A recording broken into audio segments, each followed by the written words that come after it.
பார்த்தீங்கன்னா mild shift இருக்கும். இது நோட்டீஸ் பண்ணுங்க. கொஞ்சம் இந்த இடத்துல பார்த்தீங்கன்னா ஒரு பள்ளம் நல்லா விழுது. இங்கே பாருங்க பள்ளம் அவ்வளோ இல்லை. கொஞ்சம் பிரிண்ட் சாருங்க. இங்கே பாருங்க இந்த இடத்துல பள்ளம் நல்லா விழுது. கிட்ட வந்து காட்டுங்க. இங்கே பாருங்க இந்த இடத்துல நல்ல ஃபோல்டு விழுது இல்லை. இங்கே பாருங்க கிளியராக இருக்குது. இந்த சைடு பள்ளம் அவ்வளோ இல்லை. இன்னும் பின்னாடி போகிறேன். இப்போ பாருங்க இந்த இடம் ஃபோல்டே விழுதா. இந்த சைடு பாருங்களேன் அவ்வளோ இன்னும் ஃபோல்டே விழுது. எப்படி அந்த ஃபோல்டு எப்படி இருக்குது இன்னும் இந்த அளவுக்கு வந்துருச்சு அந்த இடம். இங்கே பாருங்க இந்த பக்கம் ஃபுல்லு. ஸோ இது ஃபுல்லோடு ஃபுல்லாக இந்த ரைட் சைடு போகும். இது செக் பண்ணது ரொம்ப சரியாயிட்டாங்க. வந்து கொஞ்சம் தான் இருக்குது.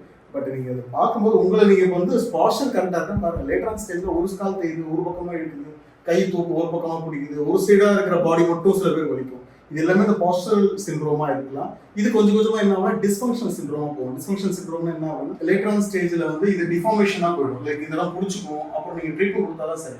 பாஸ்டர் போது நேராக வச்சாலும் சரியாயிடும். டிஸ்ஃபங்க்ஷன் போது ட்ரீட்மெண்ட் கொடுத்தா தான் சரியாகும். டீஅரேஞ்ச்மெண்ட் போது அது கரெக்ஷனே பொசிஷனே மாறிடும். அப்போ நீங்கள் அது என்ன பண்ணாலும் அவ்வளோ சீக்கிரம் பழைய நிலைமை வர முடியாது. ட்ரீட்மெண்ட் மஸ்ட்டு தேவைப்படும். ஸோ அப்படி பார்த்தீங்கன்னா இந்த கரெக்ஷன் இது ஜஸ்ட் வீட்டில் சும்மா செக் பண்ணி பாருங்க. இந்த ஃபோல்டு பாருங்க, கட்டவர்கள் பக்கத்தில் எல்லாம் செக் பண்ணி பாருங்க. Thank you sir.